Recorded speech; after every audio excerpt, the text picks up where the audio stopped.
So the first thing you're going to notice is the textures. I changed them to be more like Super Bell Hill. I was struggling to get the grass edge texture over here by the path to look right, and as a result I just decided to recolor the original instead of using the grass from Super Bell Hill. Now the next thing you're going to notice is the switchboard. The arrows, they don't light up when you jump on the correct side. They stay black, and that is because they are actually lava. So when doing this level, it's going to be the same as normal, but you have to stay around the outside. You can't touch the arrows in the middle, so that makes it a little bit more finicky.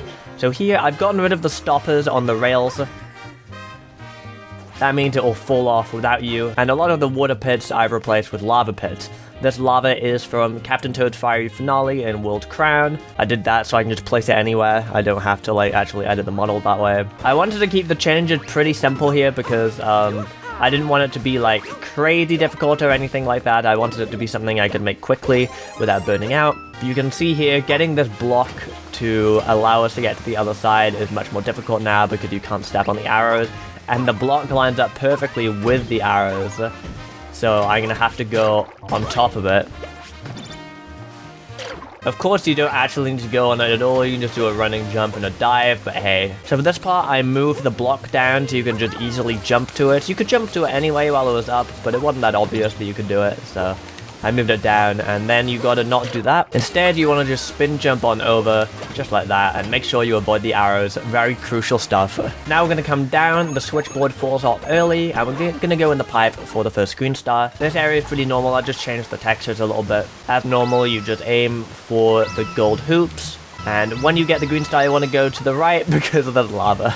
And the pipe spawned you over here this time, so you're gonna have to make the jump yourself without relying on the switchboard. It's pretty easy to do, but, you know, just an extra little challenge. So this part's the same, although of course the switchboards, you know, are more dangerous, and there's no stoppers on the edges of the rails, so you are going to have to get off quickly before the switchboards fall down.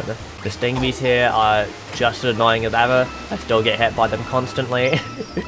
And when you fall down, of course, you've got to make sure you don't land on the arrow, and you've got to make sure you don't walk off the edge. It should also be possible to get all of the red coin without using the hand, although it's pretty precise and a lot more difficult than in the original.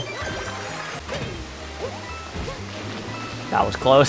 So for this, we want to make sure we duck underneath, and to get the green star, we're just going to have to, you know, crawl between the arrows. So now the rest of the level is pretty much unchanged. You're just going to have to do this precise platforming without hitting the arrows. You got to make sure you watch out for all the fuzzlers and make sure you don't do that.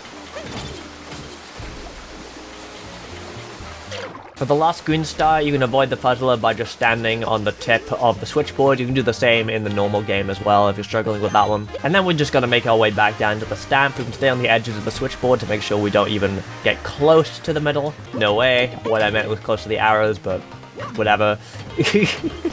And that's the end of the level.